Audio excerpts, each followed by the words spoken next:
को अभी रखने जा रहा हूँ। क्या हम सब तैयार हैं? विषय है, जैसे आपके स्क्रीन के ऊपर आप पढ़ सकते हैं कि आज का विषय, और मैं चाहता हूं कि इसको पहले हम बोलेंगे और उसके बाद आप भी इसको बोलना सीखेंगे। ऐसा था पौलुस सेवक सेवा में। इसको वापस कहेंगे, ऐसा था पौलुस सेवक सेवा में। इसको तोड़ के पढ़ना है, राइट नथानियल? इसको तोड़ के पढ़ना है। ओके, तो वापस से पढ़ सकते हैं। ऐसा था पौलुस सेवक सेवा में। तो इसको ऐसे भी कह सकते हैं कि एक सेवक था ऐसा सेवा में, वाह, जिसका नाम था पौलुस। और हम सब जानते हैं कि पौलुस एक ऐसा व्यक्ति था जिसने बाइबल के अंदर, न्यू टेस्टमेंट की बात कर रहा हूं, 75% किताबें लिखी है। 75% मतलब 75%। सबका फोकस है या? तो कुछ ऐसी बातें आपके बीच में रखूंगा, और आप जानते हैं कि जब किसी व्यक्ति को मैं रखता हूं तो उसकी डिटेल में स्टडी करके रखता हूं। ओके, तो चाहते हैं कि आपका जो फोकस है वो यहाँ पर हो, और जितने फेसबुक और यूट्यूब और रिकॉर्डेड वीडियो आप देख रहे हैं, रिक्वेस्ट करते हैं आप लोग भी तैयार हो जाएं। ओके, तो विषय है, ऐसा था पौलुस सेवक सेवा में। सबसे पहले ये मैप देख लीजिए, और मैं चाहता हूं कि यहाँ पे भी अगर सबको दिख रहा होगा, ये एरो जो है, अगर आप थोड़ा सा देख सकें, आपको ये जो एरो है बेथलेहम से लेकर, जिसको कहते हैं यरूशलेम में आता है बेथलेहम, यहाँ से लेके जिसको इंग्लिश में कहते हैं टार्सस या तरसीस या हिंदी में तरसीस, जिसको हम कहते हैं कि कम से कम 961 किलोमीटर यहाँ से यहाँ तक दूरी है। और साथ ही साथ आप देख सकते हैं कि ये जो चित्र है अपने आपके बीच में इसलिए रखा है ताकि आपको मैं समझा सकूं कि मैं बात किसकी कर रहा हूं ना। हम सभी जानते हैं कि जिसको हम कहते हैं, जब पृथ्वी यीशु के आने का इंतज़ार कर रही थी, या मानव जाति यीशु का आने का इंतज़ार कर रही थी, जिसको हम कहते हैं बीसी और एडी। बीसी का मतलब होता है बिफोर क्राइस्ट, एडी का मतलब होता है एनो डोमिनी, जिसका मतलब होता है ईयर ऑफ द लॉर्ड।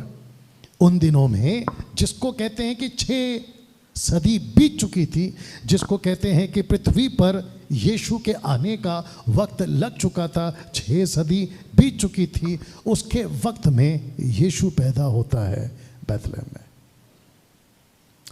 और 960 या 61 किलोमीटर दूर एक और लड़का पैदा होता है, और उसका नाम है पौलुस। पौलुस ने अपने, जिसको हम कह सकते हैं कि यीशु के जीवन काल में आमना सामना कभी नहीं किया। यीशु के मरने के बाद उसका सामना यीशु से हुआ है, और वो भी दर्शन में, अगर आपको थोड़ा बहुत याद होगा। सब लोग ठीक हैं?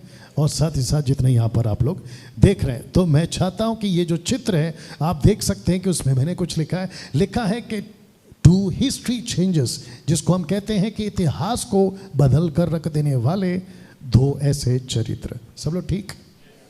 सबका फोकस है? सबका फोकस है? राहत कहाँ हुई अभी? या पीछे देख लो, नहीं था, और जहाँ जगह है वहाँ पे बिठा दीजिए।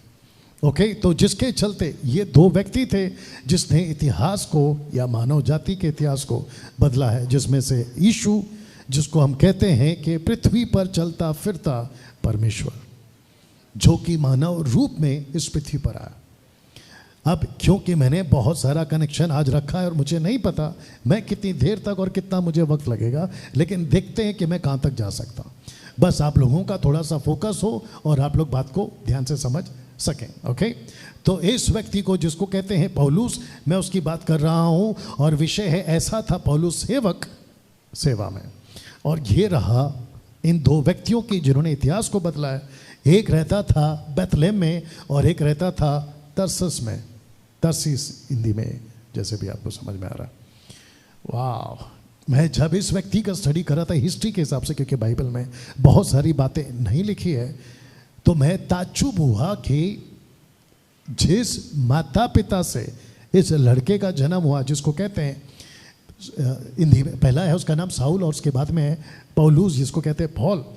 इसके माता पिता को इसके जन्म से पहले 70 साल पहले रोम के लोगों ने अपने कब्जे में ले लिया था, लेकिन उसके बावजूद इसके माता पिता ने अपना जो कौम था, जिसको कहते हैं जूइश कौम, इसको कभी नहीं छोड़ा और ये लगातार परमेश्वर के साथ चलते रहे। और यही वजह है कि यीशु की नज़र इसके ऊपर पड़ी कि ये वो व्यक्ति है जिसको हम इस्तेमाल कर सकते हैं। तो अद्भुत बात है, दिमाग में बहुत कुछ आ रहा है, लेकिन मैं चाहता हूं कि आपको आगे लेकर जाऊं। तो लिखा है कि दोनों भी यहूदी थे, एक था यहूदा के गोत्र का और दूसरा था बिन्यामीन के गोत्र का, जिसको कहते हैं बेंजामिन। अब इस व्यक्ति की क्योंकि मैं बात कर रहा हूं, थोड़ा सा आपको रखूं कि यहाँ से जिसको कहते हैं सौल और जिसको कहते हैं पौल, यहाँ से इसका जो है सौल से पौल बनने का सफ़र यहाँ से तय होता है या शुरू होता है। Are you ready for this? ना एक व्यक्ति से मिलाता हूँ जिसका नाम है गमालियल, इंग्लिश में, और हिंदी में कहते हैं गमलियल। इस व्यक्ति के पास में, इस व्यक्ति की जिसको हम पौलुस कह रहे हैं, इसकी स्टडी हुई थी। और मैं आपको बता दूं कि वचन को पढ़ते हैं, लिखा है एक्ट चैप्टर 22 का 3 में, और ये पौलुस खुद अपने मुंह से बोल रहा है। आइए सुनते हैं इसने क्या लिखा है। लिखा है कि मैं तो यहूदी मनुष्य हूँ। आपको मैंने क्या कहा था, ये यहूदी था। ओके, लिखा है कि मैं तो यहूदी मनुष्य हूँ जो किलिकिया के तरसूस, आपको अभी बताया था तरसूस, ओके, तो ये रहता था तरसूस में मैं जन्मा, परंतु इस नगर में गमलीएल के पाँव के पास बैठकर पढ़ाया गया और बाप दादाओं के व्यवस्था की ठीक रीति पर सिखाया गया और परमेश्वर के लिए ऐसी धुन, एक साथ बोल सकते हैं धुन, जिसको इंग्लिश में लिखा है ज़ील फॉर द लॉर्ड, जिसको कहते हैं परमेश्वर के लिए पागलों की तरह प्यार करने वाला। ओके, इसको ध्यान रखना, परमेश्वर के लिए धुन, लिखता है कि धुन लगाया था जैसा तुम सब आज लगाया है। तो इस व्यक्ति ने जिसका नाम है गमालिएल, ऐसी टीचिंग दी थी, लेकिन व्यवस्था की, जिसको कहते हैं, आपको याद होगा, सोच में सच होना। अगर आपको याद होगा कभी, सोच में सच होना जरूरी है। आप क्या सोचते हैं उसमें सच होना बहुत जरूरी है। मैं सोच रहा था, तो सोच, लेकिन सच कितना है? You understand? वैसे ही गमालिएल ने उसको टीचिंग तो बहुत दी, लेकिन उस व्यक्ति के पास, और ना ही यहूदा या यहूदी पौलुस के पास में कभी वो सच्चाई थी, क्योंकि सच्चाई यीशु देता है, किताबें नहीं। बाप रे ऐसी सुस्त ताली अपने पास रखो। अगर ताली बजाना है अगली बार से तो मजबूती से बजाना, ठीक है ना? तो वापस आते हैं कि प्रकाशन किताबें नहीं देता, प्रकाशन रेवलेशन यीशु देता है, और आंखें खोलने का काम किताबें नहीं, यीशु खोलता है। आमीन ना, जिसके चलते आपको अभी तक ये पता चला कि पौलुस जो था वो ऐसा था जिसके अध्ययन यहाँ पर गमालिएल के द्वारा हुए ना। मैं चाहता हूं कि आपको एक और एंगल इस व्यक्ति का दूं, जो कि फिलिपी की किताब 3 का 5 से 6 में लिखा है। आइए देखते हैं। लिखा है कि 8वें दिन मेरा खतना हुआ। यीशु का खतना कौन से दिन हुआ? 8वें दिन। सब लोग ठीक? ओके, यीशु का खतना हुआ 8वें दिन, पौलुस का भी खतना हुआ 8वें दिन। 8वें दिन क्यों? क्योंकि व्यवस्था का कानून था कि 8वें दिन आपके बच्चे का समर्पण हुआ है। अब आप सोच के देखो, अगर आप यहूदी होते, आगे आप समझदार हैं, तो लिखा है कि 8वें दिन मेरा खतना हुआ, इज़राइल के वंश और बिन्यामीन के गोत्र का हूँ, इब्रानियों का इब्रानी हूँ, व्यवस्था के विषय में यदि कहो तो फरीसी हूँ। आपको याद होगा मत्ती की किताब उसके 23 अध्याय में यीशु कहता है कि फरीसी मूसा की गद्दी पे बैठे हैं। तो पौलुस जो पहले सौल था, किसकी गद्दी में बैठा है? मूसा की। और फरीसी की टीचिंग बाइबल से जरूर है, जिसको कहते हैं व्यवस्था, लेकिन जीवन नहीं देती। लेकिन उसके बावजूद ये कह रहा है कि मैं फरीसी हूं। उत्साह के विषय में यदि कहो तो कलीसिया का सताने वाला।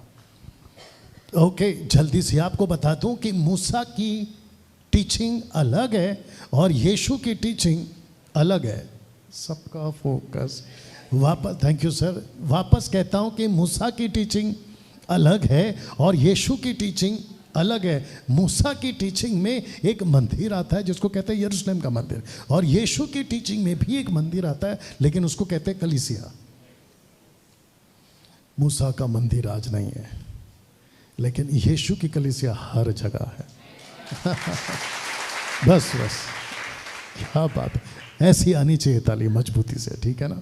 तो जिसके चलते कहता है कि अगर उत्साह की बात करूं तो मैं कलीसिया को सताता था, और व्यवस्था की धार्मिकता के विषय में यदि कहो तो मैं निर्दोष था। मैं निर्दोष इसलिए था क्योंकि मैं व्यवस्था को पूरी तरह से पालन करता था। दूसरे शब्दों में आप ये कह सकते हो कि मूसा की जो किताबें थी इसको ये घुट घुट कर पीता था। दूसरे शब्दों में ये व्यवस्था से कभी अलग नहीं हुआ। ऐसा व्यक्ति था आपका सॉल, जो बाद में बना पॉल। मैं चाहता हूं कि पौलुस की छवि आपके दिमाग में पहले आ जाए, और अभी तक तो कुछ कुछ जल से आ चुकी होगी।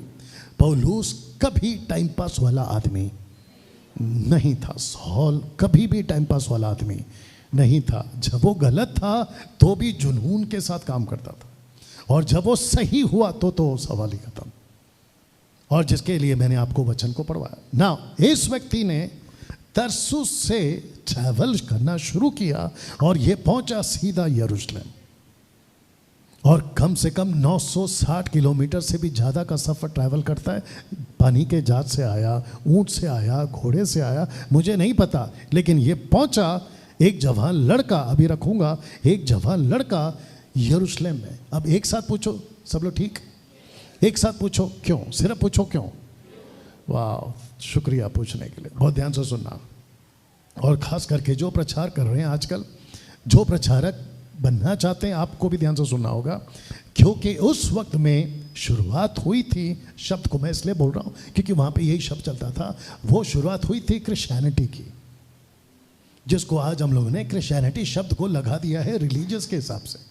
एक होता है हिंदू, एक होता है मुस्लिम, एक होता है सिख, और एक होते हैं लास्ट में ईसाई। ये चार तो फिलहाल लेके चल रहे हैं, हालांकि 5-6 और भी हैं। सबका फोकस उस वक्त में इस व्यक्ति को इतनी छिड़ थी कि क्रिश्चियनिटी कैसे फैल रही है, जिसको क्रिश्चियनिटी को मैं कहता हूं आज की तारीख में क्राइस्ट फॉलोवर्स, यीशु के पीछे चलने वाले को क्रिश्चियंस कहते हैं। उस वक्त में भी ऐसा ही था, लेकिन आजकल क्या है, मेरे ऊपर देख लो आप, इसको कहते हैं क्रिश्चियंस। मेरे लेफ्ट साइड या राइट साइड देख लो आप, क्रिसमस ट्री जो कि हमारा नहीं है, जो कि हमने नहीं लगाया, क्योंकि ये चर्च हम भाड़े पे लेते हैं, इसका पैसा देते हैं, यहाँ के लोगों ने लगाया, इसको कहते हैं क्रिश्चियंस। सबका फोकस। और जो कि 25 और 26 या 24 को एक लाल कपड़ा वाला मोटा सा आदमी आपको सड़क में घूमता हुआ दिख जाएगा भीड़ के साथ में, उसको कहते हैं सेंटा क्लॉस, या जो भी गिफ्ट बांटने वाला। ये है क्रिश्चियन इनके हिसाब से। लेकिन उस वक्त में पौलुस को पूछोगे कि क्रिश्चियन का मतलब क्या होता है, वो कहेगा कि एक ऐसा ग्रुप तैयार हो रहा है जो किसी नासरत का आदमी है, जिसका नाम है यीशु, उसके पीछे लोग चल रहे हैं। नासरत का आदमी। और आपको पता है कि नासरत का आदमी नहीं था, वो नासरत में आदमी बनकर जरूर आया, लेकिन वो सृष्टि करता था।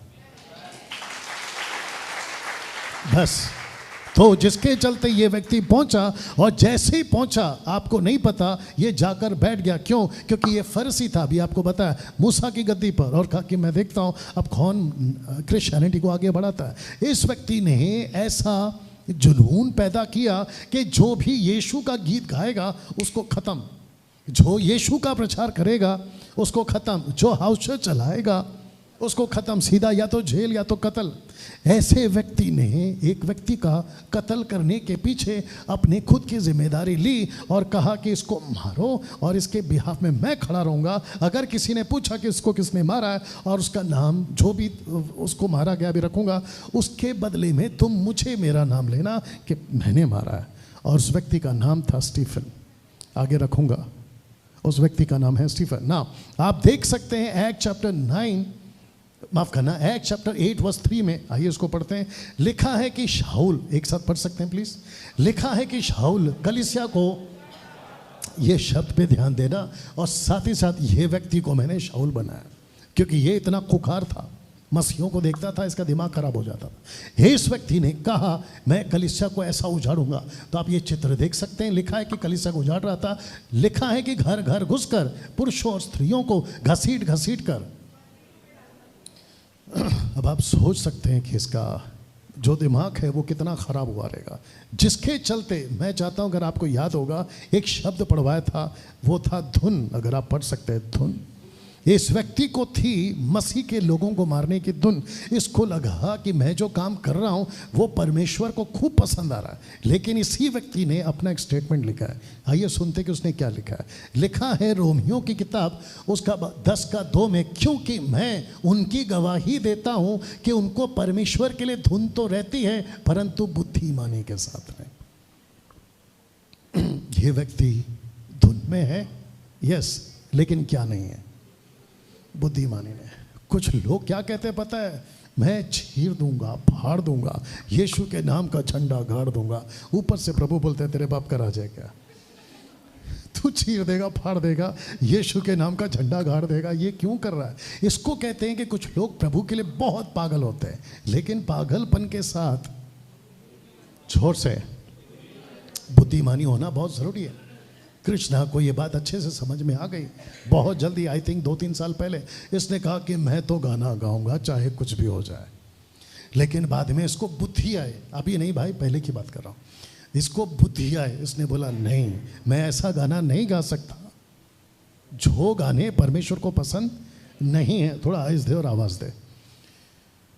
बाप रे, थोड़ा एक एग्जाम्पल आ रहा है, दे सकता हूँ? थोड़ा कम कर। यहाँ कौन कौन है जो होटल में जाके खाना खाते हैं? होटल में, रेस्टोरेंट्स में, होटल्स में खाना खाते हैं आप लोग? बाकी लोग नहीं खाते? खिलाओ इनको, थोड़ा कम कर। आप जैसे ही होटल में बैठते हैं, वेटर आता है और कहता है कि सर आपका स्वागत है होटल में, लेकिन चुपचाप बैठे रहो, जो खिला रहा हूँ वही खाओ और हमारा बिल भर के जाना। ऐसे करता है? या फिर आपको पूछता है कि आपको क्या खाना है? वो आपको पूछता है, ऊपर से इतना बड़ा किताब देता है, किसी किसी को पढ़ने भी नहीं आता है, और कहता है कि सर इसमें से क्या ऑर्डर देना है आपको, आप बोलिए, हम आपको लाकर देंगे। ऐसा करता है कि नहीं करता है? आप सोच के देखिए, तो समझ गया अभी। आप सोच के देखिए वर्शिपर्स आजकल क्या होते हैं, यहाँ खड़े होते हैं और ऊपर से परमेश्वर को बोलते हैं पहले तो आपका स्वागत है। परमेश्वर बोलता है बेटा स्वागत तो तेरा है, तू मेरी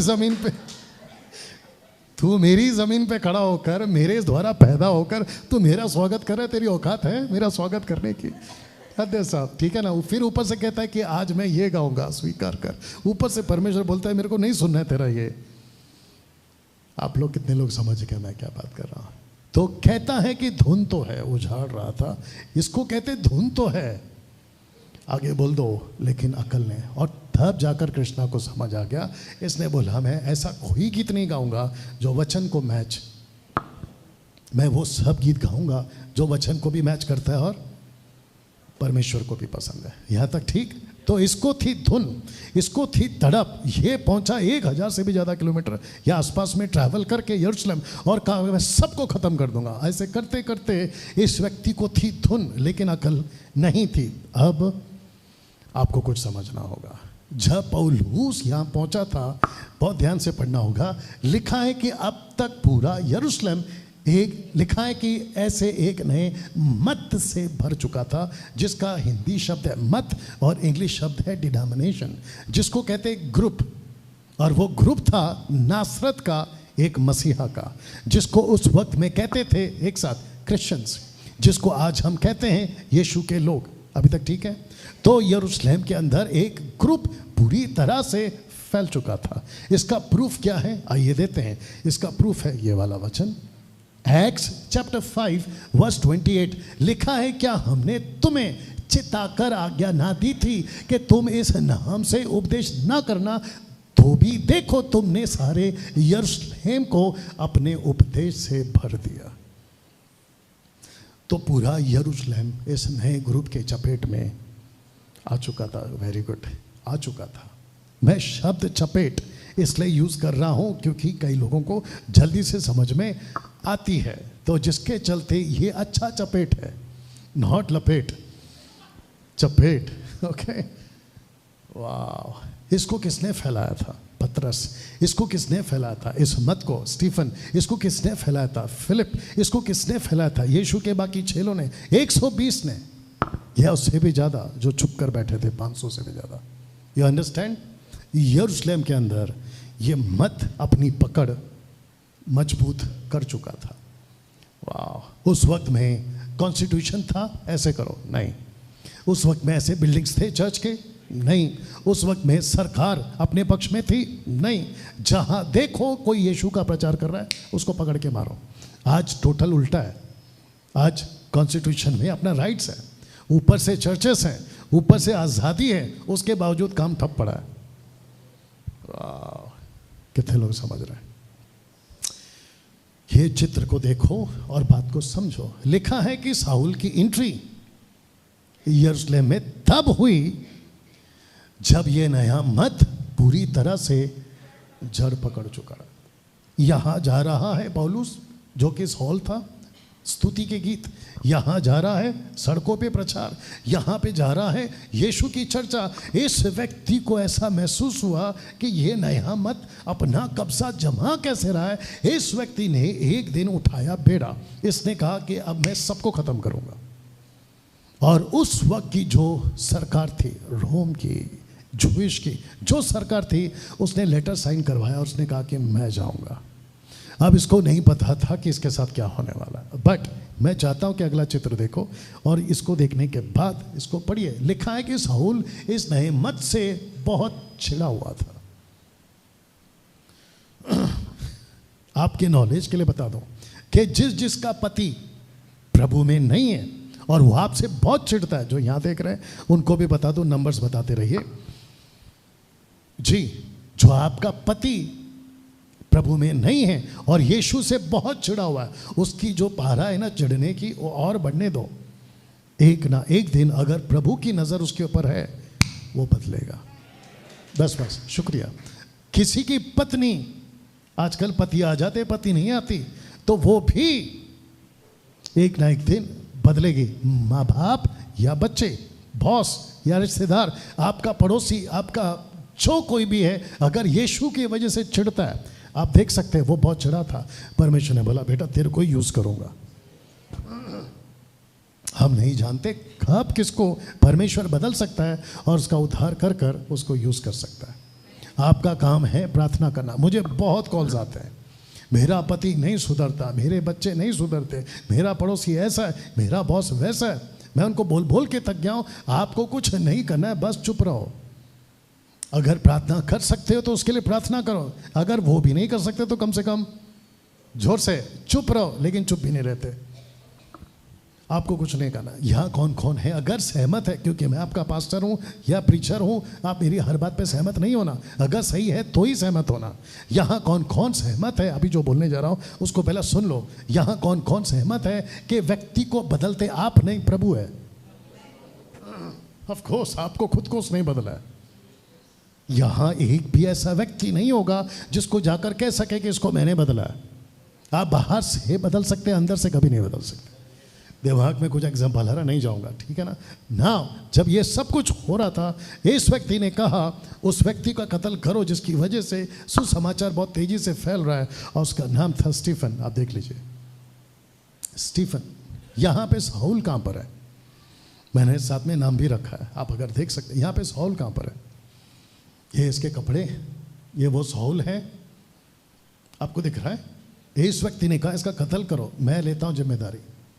अब आज इसको लगा कि स्टीफन को मार देंगे तो खेल खत्म, लेकिन उसको थोड़ी पता है कि अगर एक खटमल मरता है, आगे का आपको जल्दी से बोलना था, 100 खटमल पैदा होते हैं। अगर एक लीडर मरता है तो परमेश्वर दूसरा लीडर तैयार कर सकता है। अच्छा, किसी को लगता है कि इसको खत्म करो, जिसको कहते हैं ना रहेगी बांस, ऐसा बाहर कहावत चलता है, लेकिन प्रभु के नज़र में नहीं। आप किसी को ख़त्म कर सकते हो। प्रभु बोला बेटा ठीक है, मैं दूसरा तैयार करूँगा। वाह। किसी ने कहा था, पॉलिटिशियन था वो, उसने कहा कि क्रिश्चियनों को हाथ मत लगाओ। बोला वो क्या, अभी लेटेस्ट का न्यूज़ है। बोला क्रिश्चियनों को हाथ मत लगा। बोला क्यों? बोला एक को हाथ लगा के देख लिया। बोला किसको? बोला नासरत का यीशु को। बोला वो क्या हो गया? बोला मार के देख लिया तुमने, फिर जिंदा हो गया। अब तुम किसी को मारोगे, कोई ना कोई तो जिंदा हो ही जाएगा। You understand? किसी व्यक्ति को आपको लगता है कि मैं खत्म कर दूं तो खेल खत्म होगा, नहीं। इस व्यक्ति ने जैसे ही कहा स्टीफन को मारो, मैं चाहता हूं कि ये चित्र, माफ करना, ये वचन को पढ़ें जहां पे इसके बारे में लिखा है कि पौलुस जो था, जो पहले साउल था, वो यंग लड़का था, जवान था। इतना पैशनेट था, उसने कहा कि कुछ भी हो जाए, मैं मसीह जो सुसमाचार फैल रहा है, जो क्रिश्चियन ग्रुप फैल रहा है, मैं उसको रोक कर रहूँगा। सब लोग ठीक? अभी तक आपके दिमाग में कुछ कुछ आ रहा है? वंडरफुल। नाउ जरा इसको पढ़िए। जैसे ही स्टीफन मरा, ओके पीछे जा रहा हूं, जैसे ही स्टीफन मरा, एक जिसको कहते हैं कि एक नया ग्रुप के लिए दरवाजा खुल गया, और वो ग्रुप था अन्य जातियों का। सब लोग ठीक? वो ग्रुप था अन्य जातियों का। मुझे लगता है कि चाय की केटली या थर्मस आप लोगों को खुद के लिए भी लाना पड़ेगा अगली बार से, क्योंकि कुछ लोग जबरदस्ती आंख फाड़ फाड़ के जो कि कोशिश कर रहे हैं कि आंख खुला रखें। ओके, अगली बार खुद के लिए भी थर्मस ला लिया करो। अब जिसको मैं बोल रहा हूं वो समझ गया है या समझ गई है। इस व्यक्ति को लगा कि मैं सब कुछ खत्म कर दूंगा, स्टीफन को मार दूंगा, लेकिन इस व्यक्ति को नहीं पता था कि इसके साथ कुछ होने वाला है। मैं चाहता हूं कि जो अगला चित्र में मैं रखा था, मैं आपको बताता चलूं। इस व्यक्ति को जो साउल था, जो कि बहुत जल्दी पौल बनने वाला है, यीशु ने इस व्यक्ति को अद्भुत तरीके से बदला, अद्भुत तरीके से बदला, अद्भुत तरीके से बदला। इसका ये जो सफर था दमिश्क, अभी तक हम लोग कुछ और बोलते थे, लेकिन ये राइट प्रोनाउंसिएशन है दमिश्क और दमास्कस, ये इसका इंग्लिश शब्द है दमास्कस। सब लोग ठीक पीछे? ये भाई साहब निकला घोड़े पे, या जो भी आपका चित्र में दिख रहा है, घोड़ा बोलूंगा क्योंकि ये जा रहा होगा वहां पर। यीशु की रोशनी इसके ऊपर पड़ती है, और जैसे आप देख सकते हैं ये इसका आखिरी सफर था। जिस शहर में ये जा रहा था उसी शहर में इसका लाइफ बदला है। और इस व्यक्ति ने, जरा चित्र देख लीजिएगा और वचन को पढ़ते हैं यहाँ पर। मैं चाहता हूँ कि आप लोग यहाँ पे पढ़ें। एक्ट चैप्टर 9 वर्स 3 में लिखा है, परंतु चलते चलते जब वह दमिश्क के निकट पहुँचा तो एकाएक आकाश से उसके चारों ओर ज्योति चमकी और वो भूमि पर गिर पड़ा और ये शब्द सुना कि हे शाऊल तू मुझे क्यों सताता है। उसने उससे पूछा, हे प्रभु तू कौन है? उसने कहा, मैं यीशु हूँ जिसे तू सताता है। मैं चाहता हूँ कि आपको ये चित्र फिर से दिखाऊं। स्टीफन की जब मौत हो रही थी, सब लोग ठीक पीछे, या देख लो क्या है।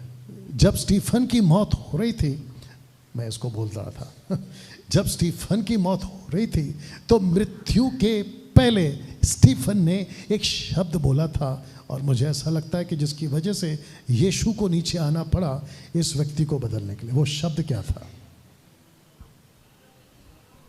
किसने कहा? आपके पास माइक है? अगर आपको पता है तो माइक में बोलो। स्टीफन के आखिरी शब्द क्या थे मरने से पहले, अगर किसी को याद है?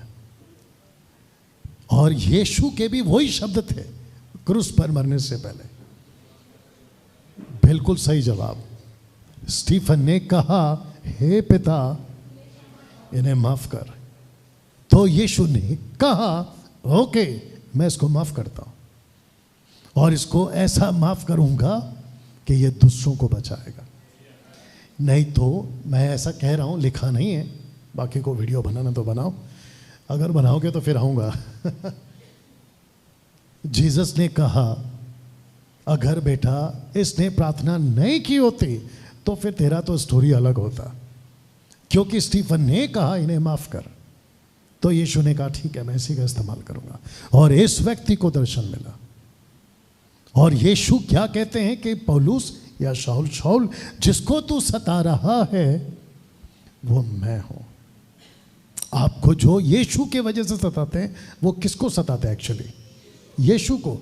तो यीशु आपके बिहाफ में बदला लेगा, आपको नहीं लेना है। आपका बॉस हो, आपका पति हो, पत्नी हो, रिश्तेदार हो, पड़ोसी हो, आपका जो भी हो। यहां तक ठीक? ओके, एक प्रश्न और पूछूंगा, थोड़ा सा देखते हैं आपका दिमाग कितना चलता है। यीशु ने इस व्यक्ति से कौन सी भाषा में बात की? ऑब्वियस है कि वो जिब्रिश नहीं था। रबा रबा, शबा शबा, लबा लबा, उसमें तो बात नहीं करी। कौन सी भाषा होगी? कोई गैस कर सकता है? पौलुस जी, किसने कहा? जोर से। बिल्कुल सही जवाब, इनको चाय पिलाओ इन्हीं के पैसे से। वो भाषा थी हिब्रू, वो भाषा थी हिब्रू। इसको ऐसे कह सकते हैं कि पौलुस ने, जो कि पहले शाऊल था, उसने जब यीशु को बात करते सुना, वो लैंग्वेज थी हिब्रू, इब्रानी। अब कुछ लोग कहते हैं, कुछ बुद्धिजीवी लोग हैं जो कहते हैं कि ऊपर से जो नीचे आता है वो अन्य भाषा ही बात करता है। वाह बेटा, जबकि यीशु को ऐसी कोई भाषा बात करने की जरूरत नहीं है जिसको कहते हैं रबा रबा शबा शबा लबा लबा, क्योंकि वहां पर ऐसी कोई भाषा है नहीं, पहली बात। और ये जिब्रिश है जिसको कहते हैं बड़बड़ करना, बड़बड़ बड़बड़ बड़बड़ बड़बड़ करो, बड़बड़ बड़बड़ बड़बड़ बड़बड़। ये वो यीशु ने साफ कहा इब्रानी भाषा में। उसने कहा कि आप कौन है? पौलुस ने पूछा आप कौन है? उसने कहा कि मैं यीशु नहीं बोला क्योंकि हिंदी शब्द है, जीसस नहीं बोला जल्दी क्योंकि वो इंग्लिश शब्द है, उसने कहा यीशुआ। ओ, तो पौलुस यीशु को क्या बुलाता था? यीशुआ। अब मैं ये नहीं कह रहा हूं कि अगले संडे से यहाँ पे हम लोग सब यीशुआ बुलाए, इसकी कोई जरूरत नहीं है, लैंग्वेज का चक्कर है। आप यीशु बुलाओ, डंके की चोट पे बुलाओ, जीसस बुलाओ, डंके की चोट पे बुलाओ। यहाँ तक ठीक है? 340 फेसबुक पर, 350 यूट्यूब पर, यहाँ पे 100 से भी ज़्यादा, 800 के आसपास है अपना कलीसिया अभी फिलहाल, 800, हाँ 800 के आसपास। वाह। और जितने अभी देख रहे हैं आपका फिर से स्वागत है। खूब शेयर करें, वॉच पार्टी करें। व्हाट्सएप पे लिंक कॉपी करके डाल सकते हैं। इस व्यक्ति ने यीशु को यीशुआ बुलाया। यहाँ तक ठीक? ओके, वक्त को ध्यान रखते हुए बात करूंगा ना। मैं चाहता हूं कि ये दो चित्र हैं, आप यीशु हैं, ये यंग सॉल है, और ये बुढ़ापे तक वाला पॉल है। लिखा है एक्स 9:15 में, परंतु प्रभु ने उससे कहा, कब? जब ये यहाँ नीचे गिर गया तब प्रभु ने उससे कहा हनन्याह से कि जाकर कहो, उसके लिए प्रार्थना करो। लेकिन मैंने उसके बारे में क्या कहा है वो पढ़वा देता हूँ। लिखा, परंतु प्रभु ने उससे कहा तू चला जा, जिसका नाम है हनन्याह, इंग्लिश में अननाइस। उससे कहा तू चला जा, क्योंकि ये व्यक्ति यानी पौलुस, जो कि अभी पहले शाऊल था, पॉल बन गया है, इसको मैंने चुना है अन्य जातियों, राजाओं, इज़राइलियों के सामने मेरा नाम प्रकट करने के लिए मेरा चुना हुआ पात्र है। टोटल 3 है, एक है अन्य जाति, दूसरा है किंग्स, राजाओं को, और तीसरा है एक ऐसी जाति को जहां से तू निकल कर आया, और उसको कहते हैं इज़राइली। इनके बीच में तू खड़ा होगा और मुझे राइटली प्रेजेंट करेगा। एक साथ पूछो क्यों? जोर से पूछो, मजा आएगा। क्या बात है, इसको कहते हैं जबरदस्ती। क्यों? ना तो कभी अन्य जाति यीशु को समझी, ना राजा कभी यीशु को ठीक से समझे, और ना खुद की उसकी कौम इस्राएली तब यीशु को समझी। पौलुस कहता है, पहला कुरिन्थियों, अगर मैं गलत नहीं हूँ, तीसरा अध्याय, कहता है अगर मसीहा को जाना होता तो मसीहा को क्रूस पे नहीं चढ़ाते। तो पौलुस को कहा कि तीनों को बताओ कि मैं कौन हूँ। और जो आपके बीच में खड़ा है डंके की चोट पे बोलता है कि मैं पौलुस की नकल करता हूँ। एक साथ पूछो क्यों? सिर्फ पूछो क्यों? क्योंकि पौलुस यीशु की नकल करता है, और जो यीशु की नकल करेगा हम उसकी नकल करेंगे, और जो अच्छी चीज़ है उसको लेने में हरकत क्या है। तो मैं जब यहाँ पे खड़ा हूँ तो मैं इस व्यक्ति को इतना पसंद करता हूँ कि मैं आपको क्या बताऊँ, क्योंकि 2014 से मुझे इसी ने बदला है।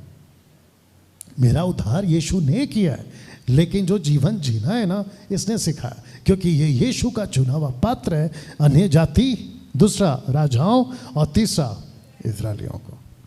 वाह। अब आप यहाँ से तैयार हैं? ओके, मुझे जल्दी से बता दो, अगर सबका फोकस है, मुझे जल्दी से बता दो कि आपके दिमाग में पौलुस को लेकर अभी तक पिक्चर क्या बनी है, कि पौलुस कौन था? एक यहूदी, दूसरा सताने वाला, अभी बताया, चौथा, तीसरा, चौथा, जो भी है, एक ऐसा व्यक्ति जिसके अंदर धुन है लेकिन अकल नहीं है। इसको ऐसे कहते हैं, जो कि ये खुद कहता है कि तुझे उसको क्या कहते हैं, हवा में लात मारना, जो भी है तेरे लिए पॉसिबल नहीं है। ये ऐसा व्यक्ति था, लेकिन इससे कभी कुछ नहीं हुआ। जिस व्यक्ति ने सोचा मैं मसीहत को ख़त्म कर दूंगा, वो मसीहत का फाउंडेशन डालने जा रहा है। वाह। अब इसको पढ़ो। लिखा है कि पौलुस अब एक नया प्रचारक बन चुका था। मेरे को एक मोटी सी बाइबल दो, मोटी सी बाइबल दे दो, उधर पीछे दे दो। हाँ दे दे सुमन। वाह, इसको थोड़ी देर के लिए हम कहेंगे, आजा शॉन। पहचान कौन? इधर इधर आजा, इधर आजा। इसको कहेंगे ये शास्त्री है, ये फरीसी है, गलती से काला कपड़ा पहन के आ गया आज। इसके पास में किताब थी जिसको कहते हैं तोरा, मूसा की 5 किताबें, तन्हाक, ओल्ड टेस्टमेंट, ये इसके पास में। और पौलुस, ऐसा सोचो मैं हूँ, मैं इससे बहुत सीखता था, मैं इससे प्रचार करूंगा, मैं इसमें से प्रचार करूंगा। और इसमें न्यू टेस्टमेंट अभी आया नहीं है। ओके, सबका फोकस। यीशु ने इसको ऐसा बदला कि सबसे पहले इसको बोला टाटा बाय बाय करो। किसको? शास्त्री फरीसी को। और ऊपर से इसको टाटा बाय बाय करो। किसको? जिसको कहते हैं मूसा की किताब। ओ, अभी रखूंगा। पौलुस को यीशु ने कहा अब तुझे टोटल शिफ्ट होना है। जो तू पहले प्रचार करता था अब तू उसको प्रचार नहीं करेगा। तो आप बैठ जाओ, फिर आपको टाटा बाय बाय नमस्ते। अब मेरा क्वेश्चन है, पूछ सकता हूं सबका ध्यान, क्या पौलुस ने मन परिवर्तन करने के बाद व्यवस्था का कभी प्रचार किया? अगर जिसको पता है तो बता दो जोर से। नहीं किया। क्यों? क्योंकि वो उसको छोड़ चुका है। क्या उसने मूसा की व्यवस्था का फाउंडेशन डाला कि खतना होना चाहिए, व्यवस्था का पालन, ऐसा कुछ किया? नहीं किया। इसको कहते हैं कि पौलुस अब एक नया प्रचारक बन चुका था। मैं प्रूफ करूंगा आपको।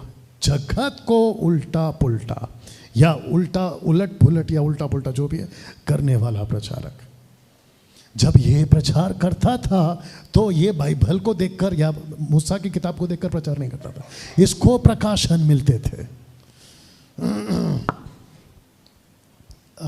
साहिल आजा, साहिल साहिल साहिल साहिल आजा, थोड़ा दूर खड़ा रहे। ये है अन्य जाति, बहुत ध्यान से सुनना, अगर सही हो तो साथ देना। ये है अन्य, मेरी तरफ, उधर से जाके मेरी तरफ, मेरी तरफ, बस परफेक्ट। ये है अन्य जाति, इसकी भाषा अलग है, मेरी भाषा अलग है।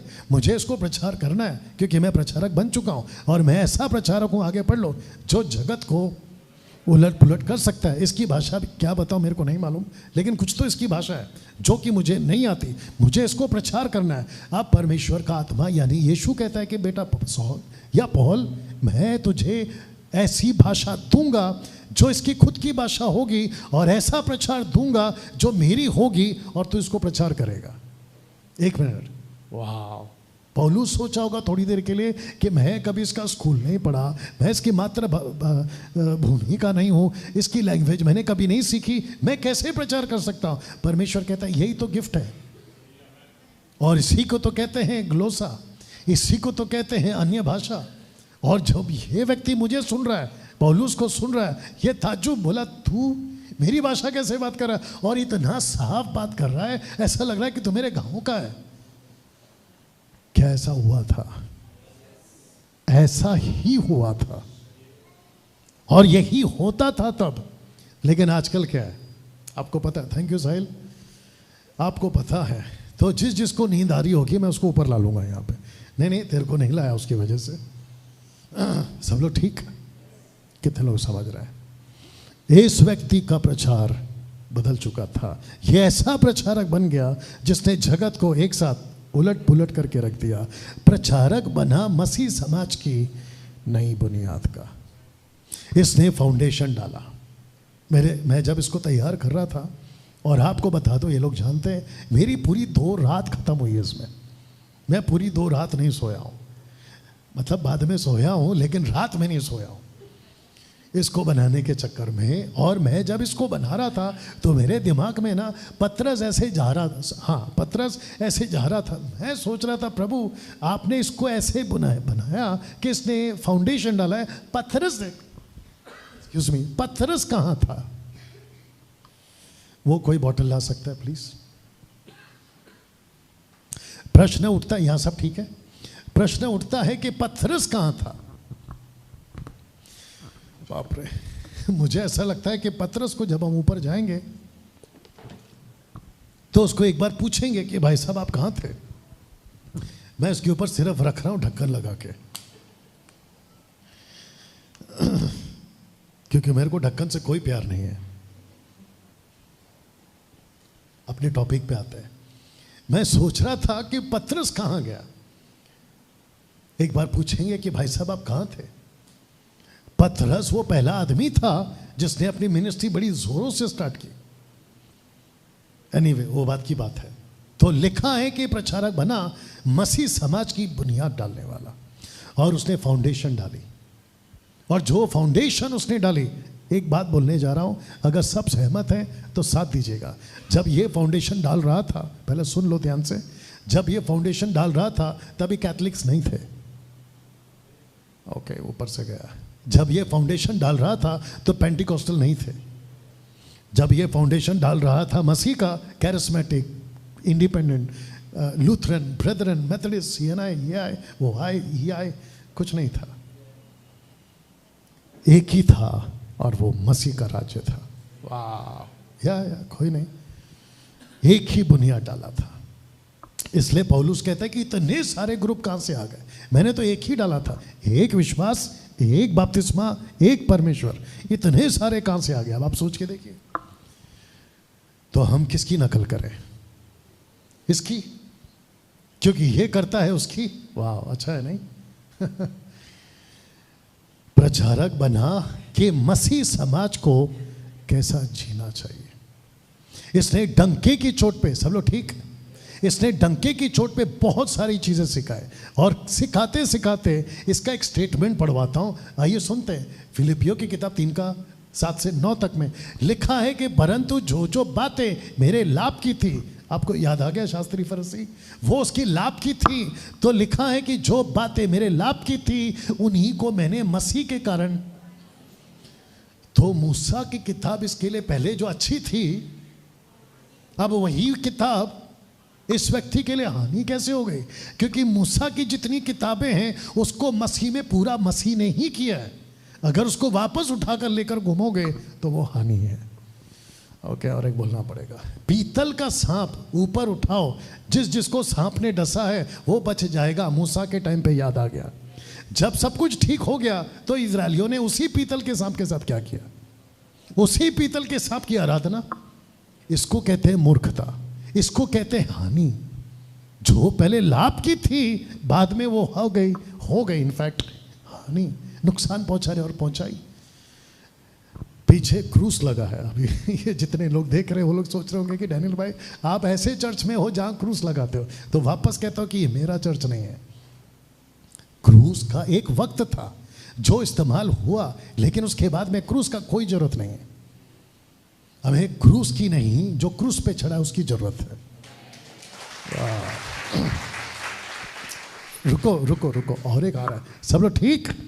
ओके, तो लिखा है कि उन्हीं को मैंने मसीह के कारण हानि समझ लिया। अब इसको पढ़ो, वरना मैं अपने प्रभु यीशु मसीह की पहचान की उत्तमता के कारण सब बातों को हानि समझता हूं। जिस चीज को या जिस चीज से ओल्ड टेस्टमेंट की बात कर रहा हूं, शास्त्री फरीसी के कॉन्सेप्ट में हो, कहता है कि ये चीज मुझे नुकसान पहुंचाती है, मैंने उसको दूर रखा है। Are you ready for the next one?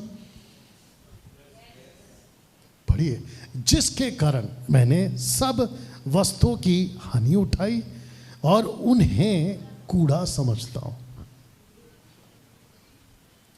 किसको कूड़ा कह रहा है?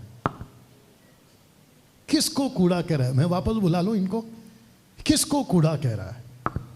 शास्त्री फरीसियों के सिस्टम को, मूसा के किताब के सिस्टम को कूड़ा कह रहा है।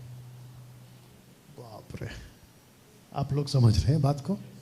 कहता है कि उन्हें कूड़ा समझता हूं जिससे मैं मसीह को प्राप्त करूं। क्योंकि कुछ चीजें अगर यीशु के खिलाफ हो रही हैं या हिंड्रेंस है या रुकावट है, वो यीशु के नजर में आपको उसको कूड़ा बनाना होगा। बहुत कुछ बोल रहे हैं, दिमाग में आ रहा लेकिन नहीं बोल पाऊंगा। लिखा है कि और उसमें पाया जाऊं, ब्रैकेट में यीशु में लिखा है, ना कि अपनी उस धार्मिकता के साथ जो व्यवस्था में, अभी कॉन्टेक्स्ट आ गया व्यवस्था, सबका फोकस वरना उस धार्मिकता के साथ जो मसीह पर है विश्वास करने के कारण है और परमेश्वर की ओर से विश्वास करने पर मिलती है। तो यहाँ पर कितनी धार्मिकता है? तो रखूंगा। अब इसको पढ़िए, लिखा है कि उनको तेरे विषय में सिखाया गया है। पौलुस के बारे में वहाँ के लोग कहते हैं कि जो यहूदी मन फिरा चुके अन्य जातियों से, उनको तेरे बारे में सिखाया गया है कि तू अन्य जातियों में रहने वाले यहूदियों को मूसा से फिर जाने को सिखाता है और कहता है कि ना अपने बच्चों का खतना कराओ, ना रीतियों पर चलो। सो क्या किया जाए? तो मूसा के बारे में क्या कहते थे? माफ करना, पौलुस के बारे में क्या कहते थे? कि शास्त्री फरीसियों को यह पसंद नहीं करता। लेकिन पहले क्या था? पूरा पसंद करता था। मूसा को एक्सेप्ट नहीं कर रहा है, लेकिन पहले किसकी सिखाता था? मूसा की। खतना खुद का किया है। क्या सिखाता था? खतना। अब क्या कह रहा है? बच्चों का खतना मत कराओ। बाप रे, क्या पौलुस बदला? यस। क्या उसका लाइफ बदला? यस। क्या उसका सिस्टम बदला? यस। क्या उसकी प्रीचिंग बदली? जोर से यस। 2014 से मैं भी बदला, क्योंकि जब यहाँ का कुछ सिस्टम देखा बाइबल से मैच नहीं हो रहा है तो हमने कहा कि बदलो। और यही वजह है कि हमने वर्शिप के गीत भी बदले। वाह, यहाँ तक ठीक? ओके, तो मैंने क्या पूछा था? कितना धार्मिकता है? दो। आपके बीच में इसको रख रहा है। अब इसको समझिए। पहला लिखा है कि दो तरह की धार्मिकता है। एक है उसकी उस धार्मिकता के साथ जो व्यवस्था से आती है, और दूसरा है उस धार्मिकता के अनुसार जो मसीह से आती है। एक तरफ है गमालियल या गमलियल और दूसरी तरफ है यीशु। पौलुस को किसने कहा कि व्यवस्था ही सही है? उसका नाम जोर से गमलियल। किसने कहा कि वो धार्मिकता गलत है और ये धार्मिकता सही है? यीशु ने। ओ सॉरी, यीशु ने। तो पौलुस ने किसको चुना? जोर से, यीशु की धार्मिकता को। आपको किसको चुनना है? ना कि संस्था की। और यही फर्क अगर जिस चर्च में आ गया, खेल खत्म। यहां तक ठीक?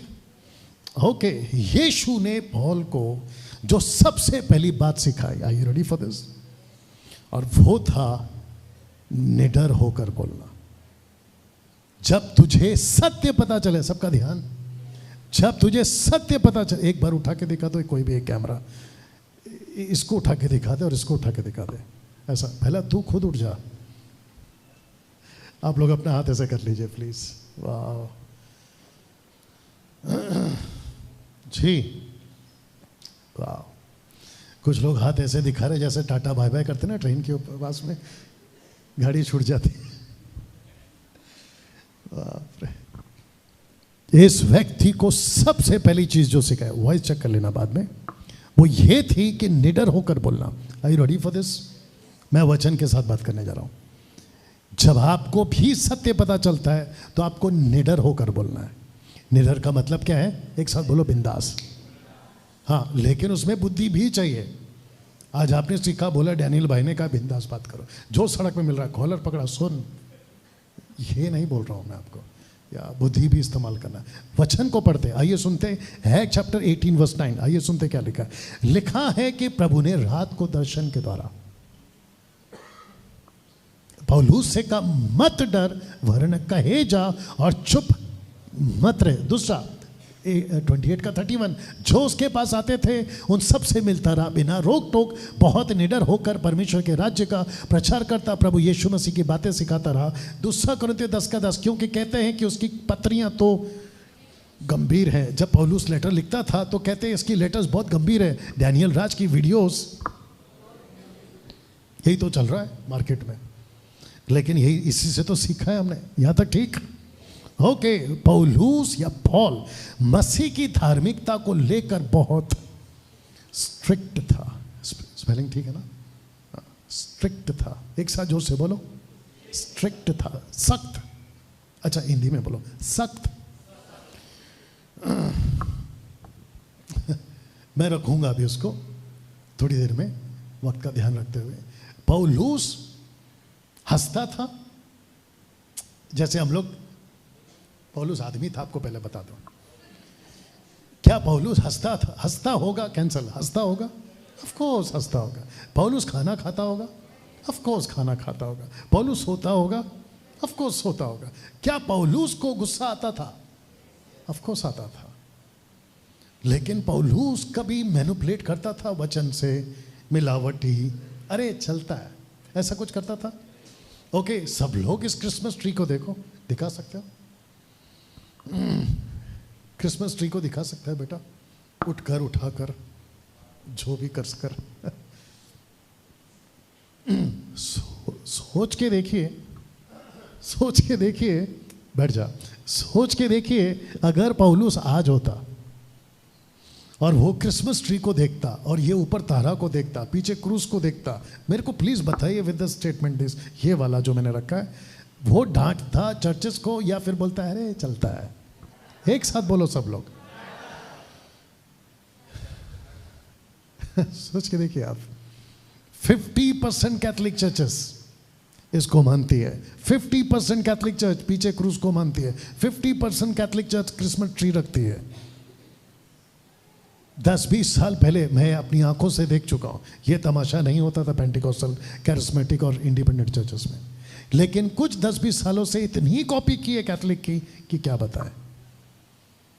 सोच के देखो। तो अगर पौलुस यहां आ जाए तो वो इन सब की तारीफ करेगा या डांट लगाएगा? आपके किसी के भी घर पे, मसीह मंथन बैठक के जितने मेंबर से ध्यान से सुनो, किसी के भी घर पे ये क्रिसमस ट्री जिसको कहते हैं हरा पेड़ नहीं लगाना, क्योंकि ये मूर्ति पूजा से कनेक्टेड है। हम किसी प्रकार का कोई तारा, और आपको बता दूं वो तारा नहीं था, एक बहुत बड़ी भूल है, दैट वॉज नॉट स्टार, वो एक रोशनी थी, बड़ी रोशनी। ज्योतिषों ने कहा एक ट्रांसलेशन में, जो लिखा है ट्रांसलेशन में, लेकिन जो ओरिजिनल ट्रांसलेशन है वो ये कहता है कि उन्होंने बड़ी ज्योति देखी, बिग लाइट। ये बिग लाइट कौन है? वही तो मैं कह रहा हूं, लेकिन उसको नाम क्या दे दिया? तारा। अब जिसने लिखना था उसने लिख दिया, कभी आ रहा है कभी जा रहा है, नाम रखा है तारा। उसको खुद को दिखेंगे एक दिन जब पड़ेगी तो सितारा। You understand? कितने लोग समझ रहे हैं मैं क्या बात कर रहा? तो पौलुस स्ट्रिक्ट था ना। मैं चाहता हूं कि ये वचन को पढ़ें और इसके ऊपर ध्यान दें। लिखा है गलातियों 2:11, एक साथ पढ़ेंगे, और ये स्टेटमेंट किसका मैं आपको बताता हूं, और किसको कहा वो भी बताता हूं, ठीक है ना? लिखा है कि पर जब कैफा, ये कैफा कौन है? पतरस। लिखा है कि जब कैफा अंताकिया में आया तो मैंने, ये मैं कौन है? पौलुस कहता है कि मैंने उसके मुंह पर उसका सामना किया, क्योंकि वह दोषी ठहरा था। तो क्या पौलुस स्ट्रिक्ट था? डांट किसको लगा रहा है? अपने पुराने लीडर को, जिसका नाम है पतरस। अब आप सोच के देखो, यहां पे चलती है सीनियर टाइप वाली बात। पतरस उसको बोल सकता था, बच्चे तो अभी अभी आया है, मैं यहां पहले से हूं, तू यीशु के साथ में खाया पिया, मैं खाया पिया, यीशु के साथ में पानी पे चला, मैं चला, यीशु के साथ में एक साथ घर पर रहा, मैं रहा, तू तो उसको दर्शन में मिला, मैं तो आमने सामने 3.5 साल, तू मेरे को सिखाएगा? पतरस बोला, पौलुस बोला, माफ करना, पौलुस ने बोला वो सब आज में रख, लेकिन तू गलत है। वाह! तो यीशु से इसने सबसे पहले क्या सीखा? एक साथ बोलो, निडर होकर बात करना। आपके दाल में नमक कम है ना, चलेगा, जब अगर मुझे खाने पे बुलाओ, मत बुलाओ, वो बात अलग है, या मेरे घर पर आओ, कुछ चीजें चाय में शक्कर कम है वो चलेगा, लेकिन वचन में मिलावट। ये ऐसा आदमी था जो सीधा डांट लगा देता था। अब इसको पढ़िए, पौलुस की छवि आपको बताता हूं, इसको पढ़ लीजिए। जहां प्यार दिखाना था वहां प्यार दिखाता था, जहां डांटना होता था वहां डांटता था। यस और नो? ये सब इसने किससे सीखा? यीशु से। याद आ गया ना? ये मेरा चुना हुआ पात्र है, अन्य जाति, राजाओं और इजरायलियों के बीच में ना। इसको देखिए, रोमियो 2:16, ये बहुत पावरफुल है और मैं वक्त का ध्यान रखूंगा। सब लोग ठीक? ओके, एक बार जोर से ताली बजा दीजिए अगर सब लोग ठीक हैं। जी, लिखा है रोमियो 2:16, जिस दिन परमेश्वर मेरे सुसमाचार के अनुसार यीशु मसीह के द्वारा मनुष्य की गुप्त बातों का न्याय करेगा। तो जो येलो लाइन में लिखा है वो किसका सुसमाचार कह रहा है? यीशु का या मेरा? पौलुस किसका सुसमाचार कह रहा है? खुद का या यीशु का? जोर से, किसका? आप ठीक से पढ़िए, खुद का। यहां लिखा है कि जिस दिन परमेश्वर मेरे सुसमाचार के अनुसार यीशु मसीह के द्वारा मनुष्य की गुप्त बातों का न्याय करेगा। तो सुसमाचार पौलुस का कब हो गया? जबकि सुसमाचार यीशु का है। आप कोई भी ट्रांसलेशन में पढ़ लो, आपको यही मिलेगा। आप नहीं समझे? मूसा को किताब किसने दी? यहोवा ने। किसके लिए? इस्राएलियों के लिए। यीशु ने कलीसिया के लिए किताबें किसको दी? पौलुस को। कलीसिया के लिए। तो जब यीशु बात करते थे पौलुस के द्वारा, तो लोग जब सुनते थे किसको सुनते थे? पौलुस को। जैसे इजराइली सुनती थी मूसा को। अब आया समझ में? तो पौलुस कहता है कि जिस किसी भी दिन तुम लोगों का न्याय होगा, मुझे पहला रखा जाएगा। बाप रे! अब इसको देखिए, यहूदियों का न्याय होगा मूसा के अनुसार। रेफरेंस रख दिया हूं, यूहन्ना की किताब 6 का मतलब होता है जॉन, उसका 5:45। और दूसरा लिखा है अविश्वासियों का न्याय होगा उनके ज़मीर के अनुसार, रोमन चैप्टर 2:15। और कलीसिया का न्याय होगा पौलुस के अनुसार, रोमियो की किताब 2:16। सब कुछ स्क्रिप्चर्ड है। ये पोस्ट कैसा लग रहा है आपको? कितने लोग समझ रहे हैं? यहूदियों का न्याय होगा मूसा के हिसाब से, अन्य जातियों का न्याय होगा उनके ज़मीर के हिसाब से, क्योंकि सबको पता है कि गलत गलत होता है। और कलीसिया का न्याय होगा पौलुस के हिसाब से। तो सोच के देखो, जिब्रिश वालों का न्याय, पेंटिकॉस्टल, कैरिस्मेटिक, ये वाले वो वाले, सबका न्याय। क्रूस को मानने वाले, लकड़ी को मानने वाले, क्रिसमस ट्री को मानने वाले, पौलुस को सामने रखेगा। मुझे ऐसा लगता है कि पौलुस सबसे पहले आएगा, यीशु को बोलेगा प्लीज़ 1 मिनट दो मेरे को, प्लीज़ 1 मिनट दो। इन सब के लीडरों के पास जाएगा, पेंटिकॉस्टल, कैरिस्मेटिक, ये जितने भी है, उन सब के जो भी सो कॉल्ड बिशप, अपोस्टल, सबको बोला इधर बेटा, मैं तेरे लिए, कलीसिया के लिए अपना गर्दन कटाया हूँ रोम की सरकार में, ताकि तू ये सब बकवास करे। कितने लोग जानते हैं कि पौलुस का गला कटा है? पौलुस का गला काटा है रोम की सरकार ने, जो उस वक्त का रोम का एम्परर था ना, उसने। सोच के देखिए आप, उसको कितना गुस्सा आएगा। कैसे बोलूं? आपको गुस्सा आता है जब आपके घर पे आपका कोई नुकसान करता है? जोर से। आपने अच्छा खासा घर बनाया, अभी उसको आपको इनॉग्रेशन करना है, अचानक आया किसी ने आपका दीवार तोड़ दिया, आपको गुस्सा आएगा? इसकी गाड़ी खरीदी इसने, किसी ने ऐसा लंबा लकीर खींच दिया, पाकिस्तान का बॉर्डर कर दिया, ऐसा खींच दिया उसने। अब आप सोच के देखिए, जिसने नया गाड़ी खरीदी है उसके ऊपर इतना भी आता है तो दिक्कत होता है ना। ये पौलुस को कितना गुस्सा आएगा कि जिसको मैंने अपनी जान देकर अपनी कलीसिया खड़ी करी यीशु के लिए, उसको तुमने ऐसे बिगाड़ दिया। वाह! यहां तक ठीक? ओके, इसको देखिए, जैसे मूसा द्वारा बनाया गया तब का पवित्र स्थान, मूसा द्वारा। तो मूसा को कहा था कि जैसा लिखा है वैसा ही तुझे बोलना है। सब लोग ठीक? अच्छा, ऐसा क्यों है कि वहां का सेक्शन एक एक करके उठ के जा रहा है? ऐसा क्यों है? अच्छा, सब एक ही पार्टी के लोग हैं? ओके, जो भी है।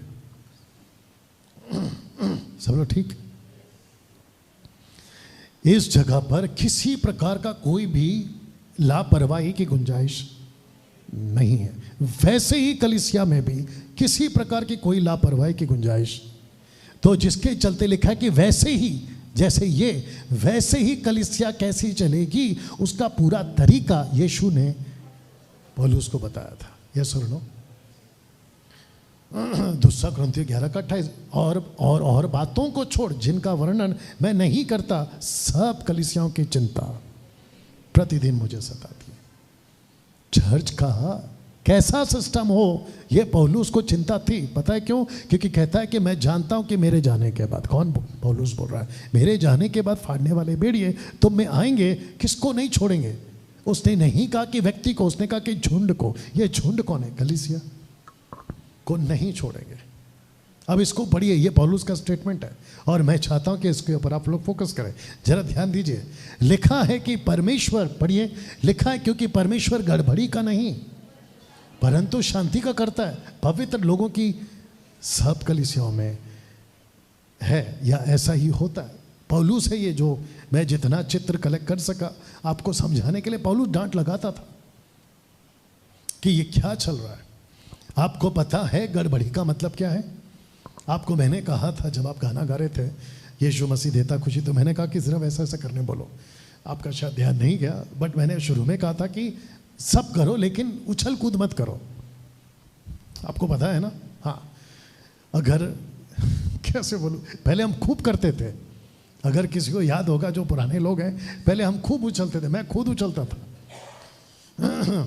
लेकिन जब बात समझ में है कि उछल क्यों रहा है, तो नाचने का वजह क्या है? देखिए, हर चीज़ का कोई वजह होता है, कोई भी चीज़ बिना वजह की नहीं होती। तो अगर मैं नाच रहा हूँ या आप नाच रहे, या कृष्णा नचा रहा है या शौन नचा रहा है, तो वजह है कि भाई नाच क्यों रहे? बोला बस ऐसे। मसीहत में ऐसी कुछ नहीं होता, आपको वजह पता होनी चाहिए। और अगर वजह नहीं पता तो नाच क्यों? बोला मैं आज बहुत खुश हूँ, तो फिर जब तू मंडे टू संडे सैटरडे तक, इनफैक्ट जब तू बाहर होता है तब क्या होता है? या बहुत सारी बातें हैं, इसको फिर कभी चर्चा करेंगे। तो पौलुस ने कहा कि चर्च में गड़बड़ी नहीं चाहिए, यहाँ तक ठीक ना। पौलुस डांट लगाता था जब कोई व्यवस्था का नियम कलीसिया में थोपना चाहता था। वचन रख रहा हूं, गलतियों 5:4, तुम जो व्यवस्था के द्वारा धर्मी ठहरना चाहते हो, मसीह से अलग, एक साथ वो पढ़ लो, और अनुग्रह से गिर गए हो। पौलुस डांट लगाता था जब कोई पवित्र आत्मा के दान वरदानों में गड़बड़ी करता था। ये देख लीजिएगा, उसने बिल्कुल साफ कहा, 1 कुरिन्थियों 12:1-3 में, मैं इसको नहीं पढ़ रहा हूँ, इसको रखा हूँ, आप बाद में पढ़ लीजिएगा पॉज करके जब आपके पास वीडियो पहुँचेगी। You understand? पौलुस ने कहा किसी भी दान को एक्सेप्ट मत करो, बल्कि दान को, जो दान है उसको पहले जांचो परखो, उसके बाद उसके ऊपर विश्वास करो। पौलुस डांट लगाता था जब कोई कलीसिया के पैसों में गड़बड़ी करता था। इसको कहता था पौलुस, कैसे पेट के सेवक है। किसके सेवक? पेट के सेवक। यहां कौन कौन है जिससे हम कलेक्शन लेते हैं? अपना हाथ उठाए, और यहां पे भी अगर कोई है जिससे हम आपको क्या कहते हैं कि आपको कहते हैं कि आपका जो दशमांश है वो आपको हमको भेजना होगा, आपका हाथ उठाइए अगर किसी को हम ऐसा बोलते हैं। एक भी नहीं। और वो तो बचा कुछ असर जो भी था उसको भी ख़त्म कर दिया, जो बैग लेके घूमते हैं आप लोग। अगर किसी को देना है, टाइम तो देखना पड़ेगा, यहाँ कौन कौन है जो किसी के शादी के रिसेप्शन में कभी ना कभी तो आप लोग गए हैं? अगर गए हैं तो हाथ उठाइए। कुछ लोग इतना गए हैं, कुछ लोग इतना गए हैं, हाथ नीचे करिए। आपको अच्छे से पता है कि आप पैकेट बना के लाए हैं गिफ्ट का, आप वहाँ तक चल के जाते हैं जहाँ पे दूल्हा दुल्हन बैठे रहते हैं? आप जाते हैं? आप जाते हैं कि वो खुद आते हैं, भाई पैकेट दे? आप खुद उनके पास जाते हैं, वो नहीं आते आपके पास में। यस और नो? आप जब घर से आते हैं तो दिमाग बना के आओ ना, क्या आज मुझे 10 रुपया देना है, 50 रुपया देना है, 100 रुपया देना है, 200, 500, जो भी आपकी हैसियत है, आप अपना दिमाग बना के आओ। और इनको आके पूछो, लक्ष्मी अक्का को, या फिर अगर ऑनलाइन देना तो सुमन को, ऐसे आके पूछो वो लाल वाला बैग किधर है। नहीं, मैं भी पूछ रहा हूँ, हाँ, उनको पूछो। बोला क्यों? बोला हमको कुछ देना है और अपनी मर्जी से देना है, ना कि किसी के दबाव से या लालच से। कम ऑन, यस और नो? और कभी आके इनको पूछो, ये जो आप लोग रेंट चलाते हो, ये चर्च चलाते हो, उसका कितना पैसा बचा है? ऐसे कभी आके पूछो। किसी ने पूछा? आके पूछो कि कैसे करते हैं आप लोग। ये सब सेटअप आपको कैसा लग रहा है? ये सब सेटअप आपको कैसा लग रहा है? आपके कानों तक आवाज अच्छे से पहुंचे? हमारा चाचा बैठा है नहीं दुकान में, सब बोला आके लेके जाओ। You understand? पूरा हफ्ते हम खुद को फिट रखते हैं, पूरा हफ्ते हम प्लान करते हैं, आपके बीच में आए, सब कुछ करते हैं। कम ऑन, यस और नो? वो इसलिए ताकि आप तक अच्छी चीजें पहुंचे। लेकिन कुछ लोग ऐसे भी हैं जो पैसे को लेके खूब लूट मचाते हैं। मेरा बर्थडे है, हाँ भाई साहब मेरा बर्थडे है, नहीं आपका बर्थडे है, आप जब गिफ्ट लेते हो तो आप खुद के लिए भी लो और मेरे लिए भी लो। पास्टर ऐसा सिखाते हैं आजकल, कैन यू बिलीव दिस? वहाँ नहीं जाऊँगा, ये आपको अच्छा लगता होगा नहीं, मैं जब ये रखता हूँ अब अंत में वबा खत्म हो गया। Are you ready for this? अभी अंत है तो रेडी होना ही पड़ेगा। अगर आज पौलुस यहां की कलीसियाओं में होता, 21वीं सदी की कलीसियाओं में पौलुस की शिक्षाएं कहां तक मेल खाती है, इसको एक बार देखते हैं और फिर खत्म करते हैं। ओके, सबसे पहले 21वीं सदी की कलीसिया में अगर यहूदीवाद चल रहा है तो वो शिक्षा पौलुस की नहीं है। 21वीं सदी की कलीसिया में अगर दशमांश लिया जा रहा है तो वो शिक्षा पौलुस की नहीं है। 21वीं सदी की कलीसिया में अगर जिब्रिश बोला जा रहा है तो वो शिक्षा पौलुस की नहीं है, क्योंकि पौलुस ने कभी रबा रबा शबा शबा लबा लबा तेरी आंखों का जादू नहीं बोला। You understand? विचित्र लोग हैं भाई, मैं आपको क्या बताऊं। लबा लबा लबा लबा, आपको समझ में आ गया होगा कौन बोलता है। मेरे हाथ में, मेरे पास में किसी ने क्लिप भेजा, बोला सुनील शेट्टी उनकी शोभा यात्रा क्या कुछ बोलते हैं वो लोग, बोला उसमें आया। वाह, कौन सा बड़ा तीर मार लिया। राखी सावंत, विचित्र वीडियो जब मैंने देखा मेरा इतना दिमाग खराब हुआ। मैं बोला क्या करूं अभी। सोच के देखिए अगर पौलुस आज की कलीसिया में होता, मुझे नहीं पता लबा लबा का वो क्या करता। You understand?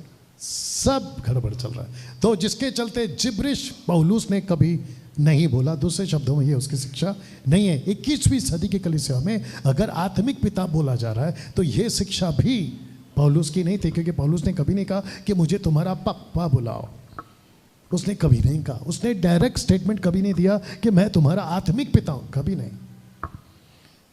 21वीं सदी की कलीसिया में अगर लेइंग हैंड्स, जिसको कहते हैं कि हाथ रखो ठपाक, हाथ रखो ठपाक, यहां किस किस को प्रार्थना की जरूरत है? मैं आपके ऊपर अपना हाथ रखना चाहता हूं, कितने लोग आगे आएंगे? एक भी नहीं आएगा। और यहां पे भी वही है सिस्टम, एक भी नहीं आएगा। आपको पता है क्यों? क्योंकि वो सीख चुके हैं कि अगर किसी का हाथ अपने सर पे होना चाहिए तो वो एक बाप का है जिसका नाम यीशु है, चचा का नहीं।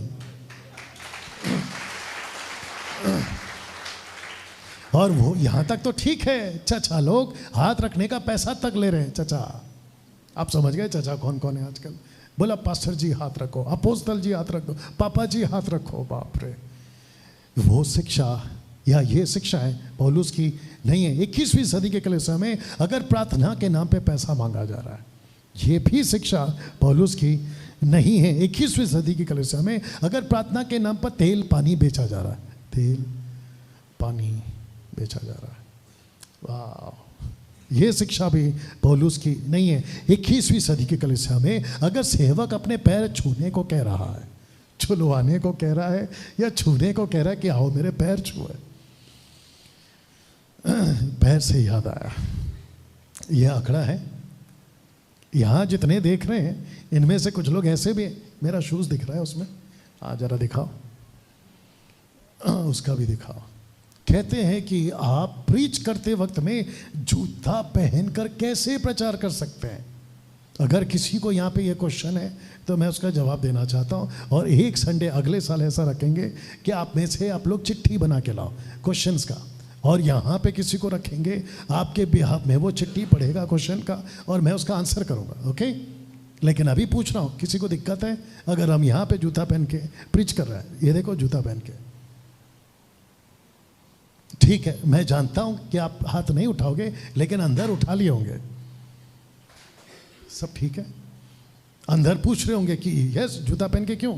क्योंकि ये तो चर्च है। अच्छा ठीक है, ये चर्च है, लेकिन आपको किसने कहा कि ये जगह पवित्र है? पवित्र तो परमेश्वर होता है ना, जगह कब से पवित्र होने लगी? और अगर जगह पवित्र है तो फिर हम तो उनके जैसे हैं जो पत्थरों को पूजते हैं। ना तो ये टेबल पवित्र है, ना तो ये माइक पवित्र है, ना ये जगह पवित्र है, और ना पीछे जो क्रूस लटका है वो पवित्र है। पवित्र एक ही है और वो परमेश्वर होता है।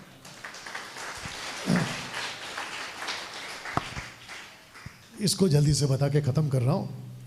किसी के पैर नहीं छूना है, आराधना के तौर पे, आदर के रूप में छू सकते हो। माँ का, बाप का, क्या है, माँ बाप का, चाचा का, ससुर का और जो भी होते उनका, लेकिन पास्टर का पैर क्यों छूते हो भाई? सोच के देखिए, आप में से कोई आ रहा है और सीधा मेरे पैर छू रहा है, सट करके मिलेगा आपको। और मेरे पैर छूने से आपको मिलता क्या है? बोला नहीं, आदर कर रहे हैं। आदर कर रहे हैं तो मैं तेरा लगता क्या हूं? बोला नहीं, आप गुरु है। अरे गुरु एक ही है। बोला पास्टर है। मैं पास्टर नहीं हूं, पास्टर का काम कर रहा हूं। फिर बचा क्या? कुछ नहीं, सब कुछ वो है। वाह, सही। 21वीं सदी की कलीसिया में अगर आराधना के नाम पे, ये शिक्षा भी पौलुस की नहीं। पौलुस को मैं बहुत बारीकी स्टडी करता हूं। पौलुस ने कभी नहीं कहा कि कूदो नाचो, नहीं बोला उसने। और मैं वापस कहता हूं कि एक दिन हम खूब नाचेंगे। जब सब कुछ खत्म कर लेंगे ना, ऊपर पहुंचेंगे, तब खूब नाचेंगे। जो नहीं नाचूंगा, पकड़ पकड़ के नचवाऊंगा। लेकिन यहां पे नाचने का मतलब क्या है मुझे नहीं समझ। बोला म्यूजिक बहुत अच्छा है। तो म्यूजिक अच्छा है वो किसका है? परमेश्वर का है। आप गीत गाते हो, बोला अरे आधा तो बॉलीवुड मिक्स है तेरे म्यूजिक में, नॉट योर्स। डिंचक पूजा, दिमाग में बहुत कुछ आ रहा है। 21वीं सदी के कलीसिया में अगर मिलावटी प्रचार किया जा रहा है तो वो भी पौलुस का शिक्षा नहीं है। 21वीं सदी की कलीसिया में अगर सेवक आधा सांसारिक और आधा आत्मिक होकर सेवा कर रहा है, वो भी पौलुस की नहीं है। मैं आपको जल्दी से बताता हूँ क्यों। मैं ताज्जुब हुआ कुछ पास्टरों की प्रीचिंग सुनकर। कहते कभी कभी पिक्चर का गाना सुन सकते हैं, कभी कभी पिक्चर का गाना। सब लोग ठीक? मेरे को 10 मिनट दीजिए, मैं खत्म कर देता हूं। आपको नहीं, बात को। मेरे को सबसे ज्यादा टेंशन इसका हो रहा है, इस लड़के का। एक साथ पूछो क्यों? सब लोग ठीक? यहां पे ठीक है? एक साथ पूछो क्यों? क्योंकि ये घर पे रहता है आधा दिन, आधा रात तो ये सोता है, और इसका आधा दिन बीतता है स्कूल में। और इसको जो इसका स्कूल है ना, सेंट जोसेफ, बहुत अच्छा स्कूल है। कुछ लोग यहाँ पे पढ़े हैं। सेंट जोसेफ, सेंट होली, क्या है होली नेम, बहुत अच्छा स्कूल है। लेकिन वहाँ का जो अभी माहौल है, वहाँ पे जो अभी बच्चे जा रहे हैं, बाप रे बाप रे बाप रे। मैं इसको कभी कभी लेने जाता हूँ, मैं ताज्जुब हो जाता हूँ कि क्या क्या सीखता होगा। मैंने लास्ट टाइम आपको खड़ा किया था, मैंने कहा था कि यहाँ से बहुत कुछ जा रहा है। अब आप उसको पूरा 6 दिन, नहीं क्या बोला था, 6 दिन 22 घंटा। अब आप सोच के देखिए, जो आपके जो छोटे छोटे बच्चे हैं वो कितना सारा इंग्लिश पाठ सुनते हैं। इंग्लिश पूरे परिवार को याद करते एक ही साथ, और वो भी तब ज़्यादा याद करते जब किसी के ऊपर गुस्सा आ रहा हो। अभी यहाँ पे कुछ लोग हैं जो फेसबुक यूट्यूब पर है, वो मेरी बात से कनेक्ट करेंगे। मुझे किसी का कॉल आया था, बोला आजकल ठीक नहीं लग रहा है। मैंने तुरंत पकड़ लिया। मैंने उसको सिर्फ इतना पूछा, सच बता रील्स देखता है? बोला हाँ। आपको मैं बताता हूँ रील्स का चक्कर क्या है। रील्स पता है आप लोगों को? फेसबुक यूट्यूब पे जो रील्स बनते हैं, इंस्टाग्राम पर, उसको देखते जाओ देखते जाओ देखते जाओ देखते जाओ देखते जाओ देखते जाओ, एक के बाद एक आएगा टपक टपक। और वो भी आपको बोर नहीं करता है, क्योंकि 3-4 मिनट के अंदर कहीं खत्म हो जाता है। वो भी ज़्यादा बोल दिया मैंने, आपका कम से कम 4 से 5 घंटा ऐसे खत्म। एक वक्त था वॉचमैन्स को रात को नौकरी करने में बहुत तकलीफ होती थी। आजकल नाइट ड्यूटी उनकी अच्छी जा रही है। और आपको पता है जो उनका बॉस होता है ना, वो जब चेक करने आता है सब अलर्ट रहते हैं। बोला यस हम जाग रहे हैं, सीटी बजाते हैं, कहते हम जाग रहे हैं। बोला जाग कैसे रहे? बोला रील जिंदाबाद। अब आप सोच के देखिए कि संसार में 2 मिनट और दीजिए प्लीज। मैं चाहता हूं कि आप में से मुझे प्लीज कोई हेल्प करो, परमेश्वर को लाके खड़ा करो और एक तरफ बिग बॉस चलाओ। परमेश्वर बिग बॉस को देखकर क्या बोलेगा? नंबर 1, रियलिटी शोज को चलाओ, परमेश्वर को रखो एक तरफ। परमेश्वर क्या बोलेगा? ओके, सब छोड़ो। एक कुत्ते के सामने, सुमन का कुत्ते की बात करते हैं, रस्की उसका कुत्ते का नाम है, रस्की कुत्ते का नाम है। कुत्ते के सामने बिग बॉस चलाओ, कुत्ता क्या करेगा? अंदर से कुत्ता बोल रहा होगा ये मेरे किसी काम का नहीं है। एक कैरेक्टर का नाम लो, बिग बॉस में से कोई कैरेक्टर का नाम लो। बिग बॉस के अंदर जो कैरेक्टर्स है उसमें से किसी का नाम लो। इसका कुत्ता क्या बोलेगा मालूम है? वो जाने, उसका नौरा जाने, और जो बिग बॉस चला रहा है वो जाने। ये बिग बॉस मेरे किसी काम का नहीं है। कुत्ता देखेगा ऐ करके सो जाएगा, परमेश्वर बोलेगा ये क्या कचरा दिखा रहा है मेरे को। You understand? दिमाग में बहुत कुछ आ रहा है। ये लास्ट स्लाइड था और ये थंबनेल होगा इस वीडियो का। तो जब भी आपको ये वीडियो आज रात को अपलोड होगा, मैं चाहता हूं कि दूसरों तक शेयर करें, क्योंकि पौलुस की बहुत सारी बातें आज आपको सीखने को मिली।